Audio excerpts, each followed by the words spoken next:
let's tackle a really broad, basic question that we've all thought about a million times, especially at the beginning of our journey. How do you make money from a real estate deal? I mean, whether you're doing a flip, whether you're doing long-term hold rentals, whether you're doing any other form of deal, how do you make money in a real estate deal? And the answer is actually pretty simple. The simple answer is we have to find the delta. And in today's episode, I'm going to talk to you about what finding the delta means and all sorts of different types of deltas you can find. So let's cue up the theme song. We'll dive right into this. Welcome to Racking Up Rentals, a show about how regular people, those of us without huge war chests of capital or insider connections, can build lasting wealth acquiring a portfolio of buy and hold real estate. But we don't just go mainstream looking at what's on the market and asking banks for loans, nor are we posting "We Buy Houses" signs or just looking for, quote, motivated sellers to make lowball offers to. You see, we are people-oriented deal makers. We sit down directly with sellers to work out win-win deals without agents or any other obstacles and buy properties nobody else even knows are for sale. I'm Jeff from The Thoughtful Real Estate Entrepreneur. If you're the kind of real estate investor who wants long-term wealth, not get-rich-quick gimmicks or pictures of yourself holding fat checks on social media, this show is for you. Join me and quietly become the wealthiest person on your block. Now let's go rack up a rental portfolio. Thank you for joining me for another episode of Racking Up Rentals. Show notes for this episode can be found at www.thoughtfulre.com/E85. Please do us a big favor by hitting the subscribe button in the podcast app you're using. It really does help fellow thoughtful real estate entrepreneurs to find us. Onward with today's episode. And in today's episode, I'm really excited to chat with you about the idea of the delta. In fact, I can't believe that it's taken me 85 episodes to talk to you about this so directly. So profitable deals come from finding the delta. Finding the delta between what you see and what the seller sees. So what's a delta? Well, first of all, a delta is a gap. It's a difference. It's a difference between two ideas, two visions, two numbers. The delta between 10 and 8 is 2, right? Do you understand what I mean with that? There's a delta in your vision of what you see a property could be or could do versus what somebody else sees as well. Now, entrepreneurs, we don't just see what is there. We see what could be there. I remember learning that idea from my own coach, Greg, the very first time, and it really struck me. And I thought, oh my gosh, yeah, my job is really to be able to see different things than other people. Now, that could be seeing different things than other investors, right? Because at some point I may find myself with some competition, right? We try to market in a way that prevents that from happening. But occasionally there's somebody else who might be interested in a property, and there needs to be a delta between what I see and what they see. But the most important delta that we need to focus on, like on a daily basis, that we're going to focus on in this episode, is the delta between what you see is possible with a property and what the seller who you're negotiating with sees is possible with the property. And this really brings us back to one of the core ideas.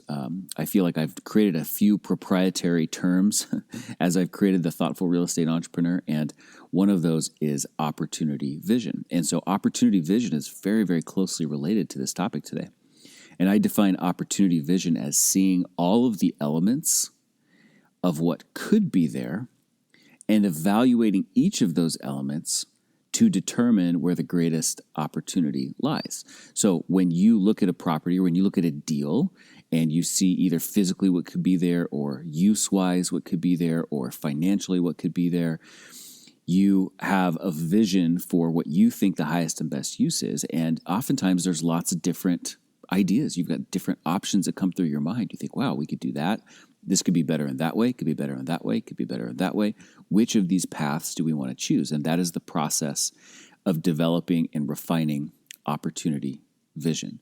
So we're going to talk today about how you can have an opportunity vision that is different than the seller's vision for that property and what it is they are selling you.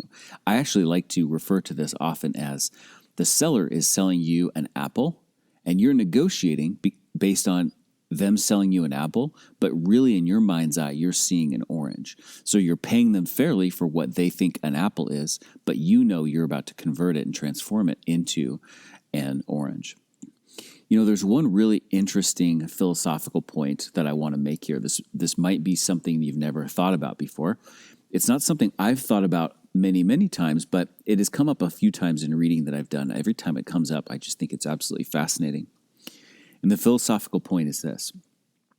In order for us to have a deal, in order for us to agree to move forward in a deal, a buyer and a seller, there has to be a disagreement on value.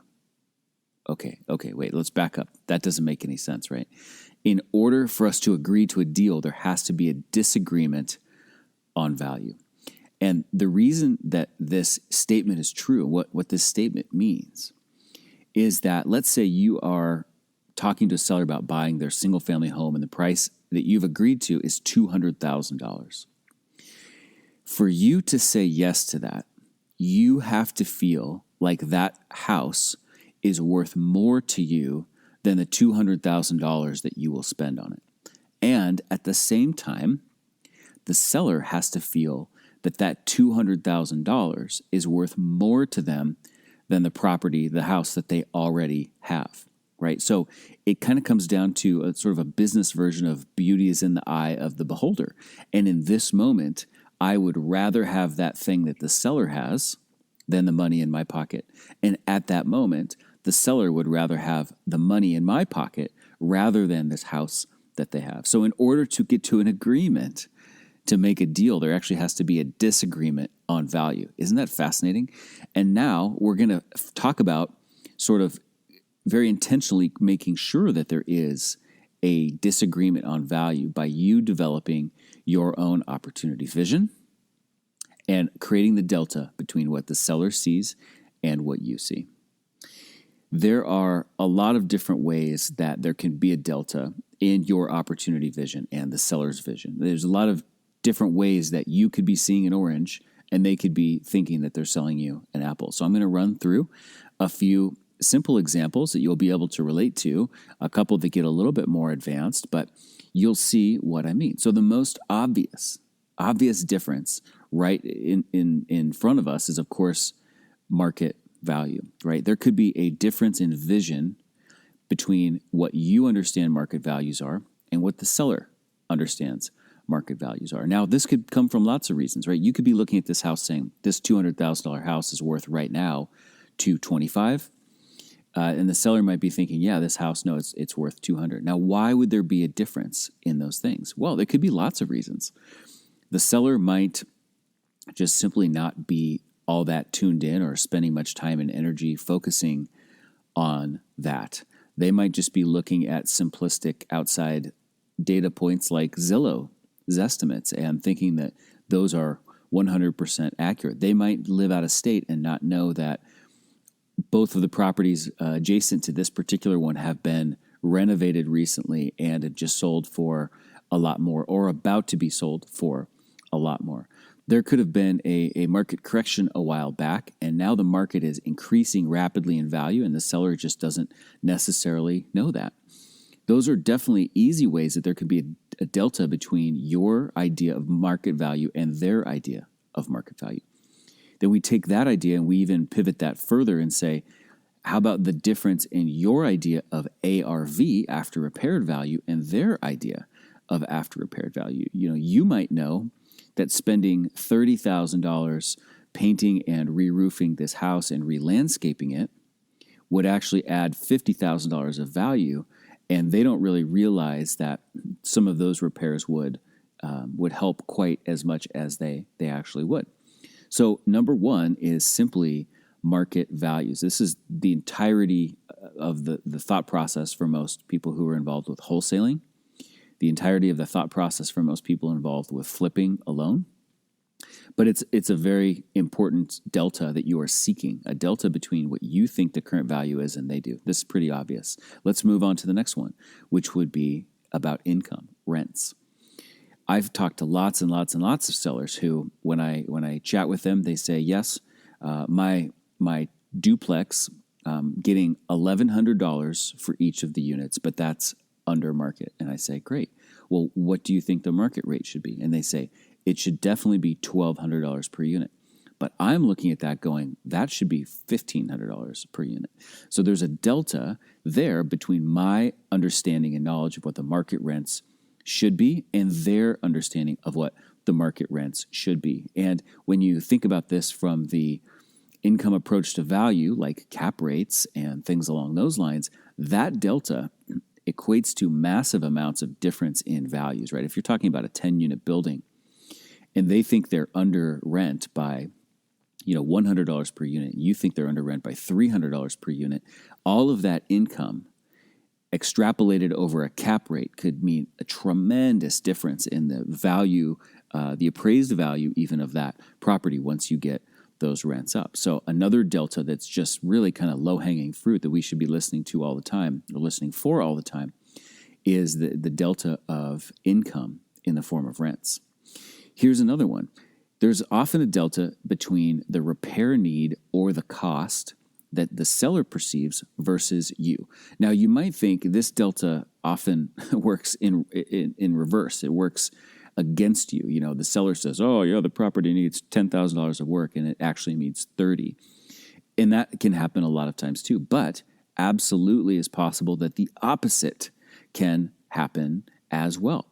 I bought a property from a woman a couple years ago who, when we spoke on the phone and we were kind of arranging our meeting, she said, yeah, I used to live in this house and then I rented it out because we moved somewhere else, and it's vacant now, so I'll show it to you. We should just meet up. I'd love to show it to you over there, but I just need to warn you, it's in rough shape, and they just really did not meet my expectations, and I just can't stand renters. And so, she put me in this frame of mind about what this property was going to be like when I got there and went inside. And when I got there and went inside, she kind of, before she opened the door, she's like, okay, just, brace yourself. It's not very good. And we opened the door and I'm looking around going, this is your idea of a disaster? I'm looking at this going, with, $2,500 worth of lipstick, I can get this thing looking good again. This is no big deal at all. Or there are people, here's another type of example, there are people who have renovated their own homes. And when they renovate their own homes, they hire the Rolls-Royce renovation company, and they think a kitchen remodel costs $80,000.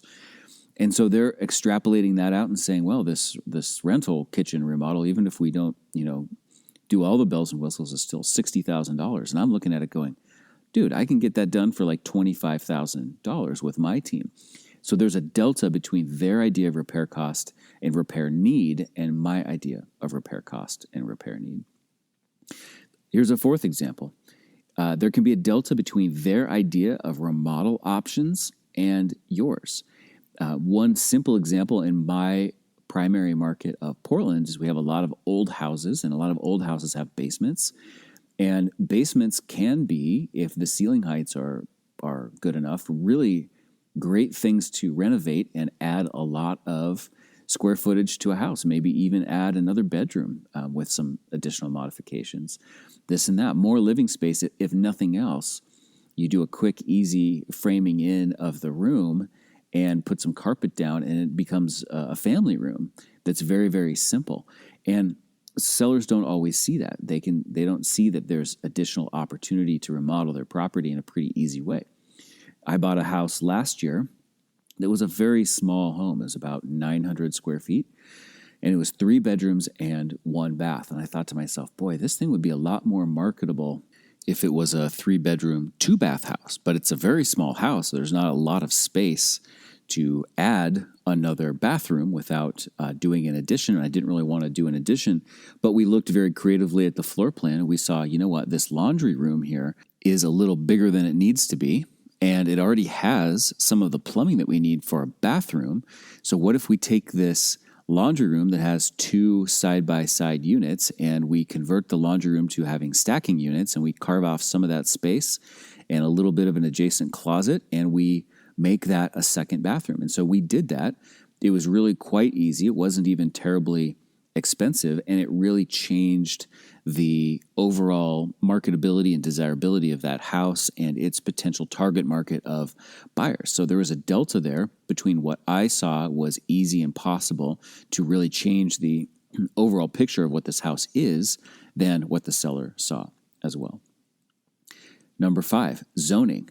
Zoning is a big topic, and zoning varies, of course, from market to market and city to city. But the idea of zoning, of course, is that the zone of a property dictates what is possible there. And if you're buying, let's just say as a simple but extreme example, a single-family home from somebody whose property is zoned for a 75-foot building, you can definitely pay them fairly for the single-family home that you are buying, that they think they're selling you, because that's the apple. But the orange that you see is you see, my goodness, at some point, we're either going to sell this to a builder or we're going to tear this thing down and build a much, much, much larger building. And so the zoning by itself, that's an extreme example, can be a huge source of a delta.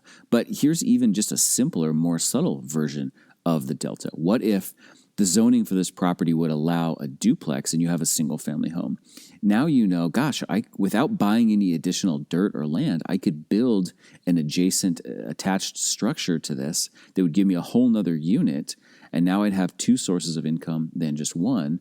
It's like having a free lot to build on. Or another bit of low-hanging fruit is in many municipalities now, including the ones that I do business in, there's the concept of the ADU, the accessory dwelling unit.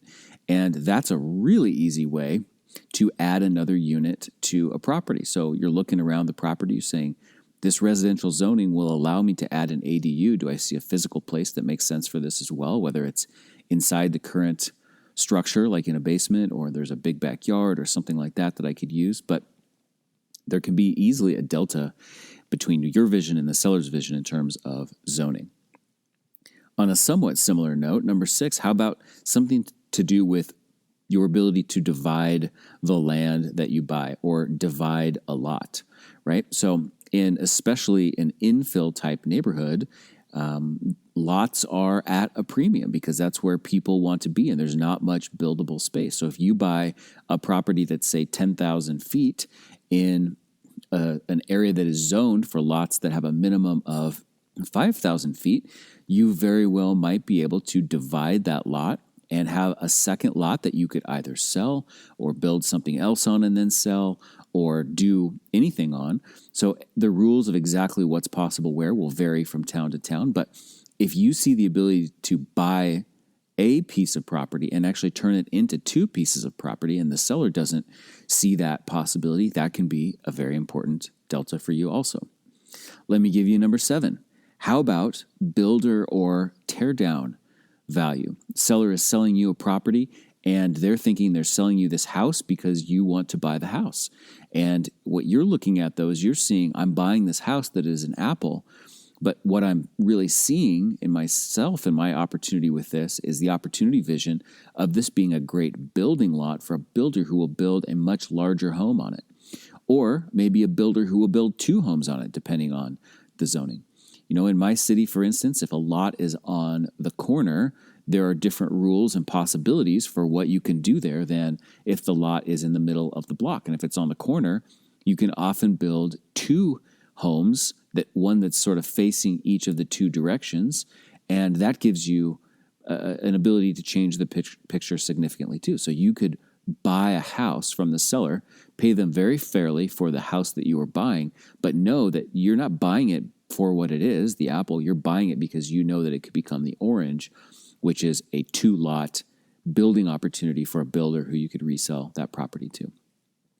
And number 8, while there's no limit to the number of things there could be deltas on, we also don't want this episode to go for 5 hours. Let me give you another example that's a little bit more maybe sophisticated or advanced.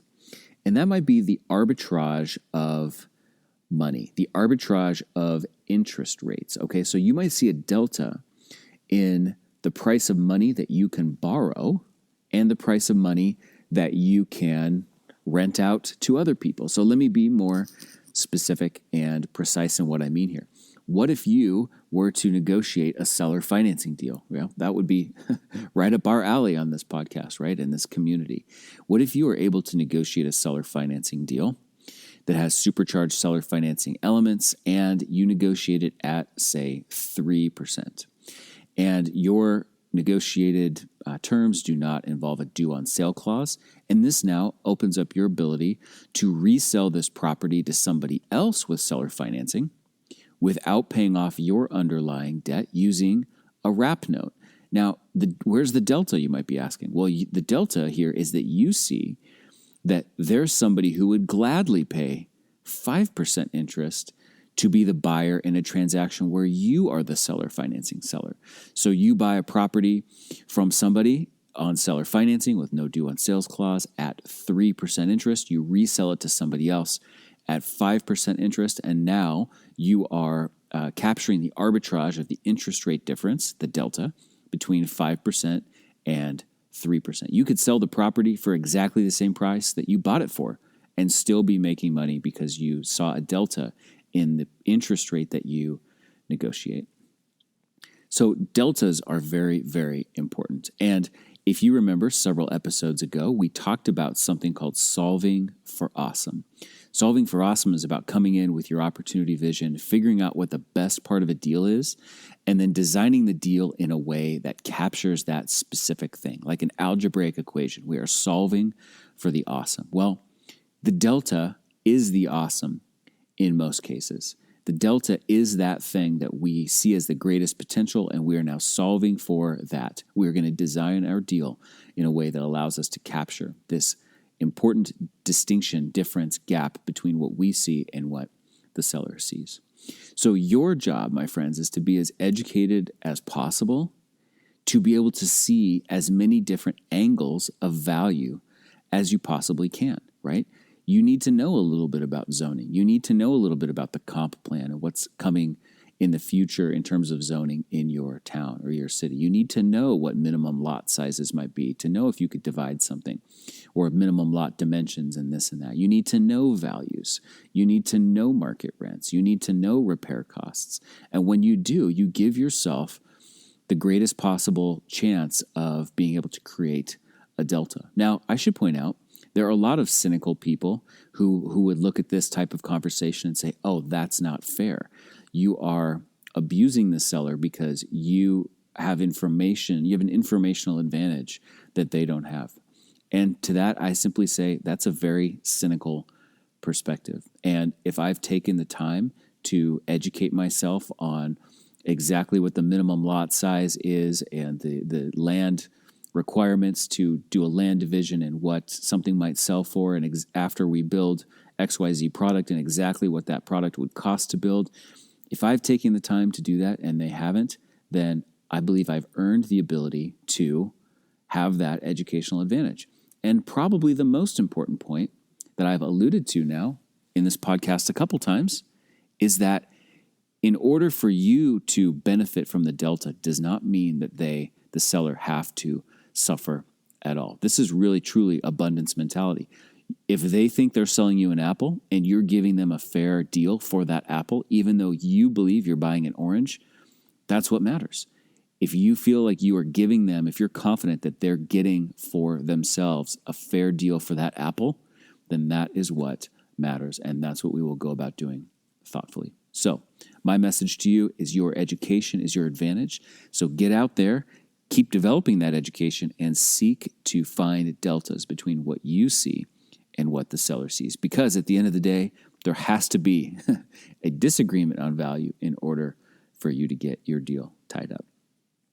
That is it for today's episode of Racking Up Rentals. Again, show notes for this episode are at thoughtfulre.com/E85. Please do us a big favor by hitting the subscribe button in your podcast app and take just a second to rate and review the show. I personally see all of those, and I am so grateful when you do that. It really helps the platforms know that people are listening. Hey, did you know also that we have a Facebook group for thoughtful real estate entrepreneurs? It's called Rental Portfolio Wealth Builders. You can search for that on Facebook, or you can just type in group.thoughtfulre.com, and it'll take you right there. We'd love to have you join us there. If you like this episode, please take a screenshot of it, post that to Instagram. That'd be awesome. Tag us. We are at Thoughtful Real Estate. I will see you in the next episode. Until then, this is Jeff from the Thoughtful Real Estate Entrepreneur signing off. Thanks for listening to Racking Up Rentals, where we build long-term wealth by being win-win deal makers. Remember, solve the person to unlock the deal and solve the financing to unlock the profits.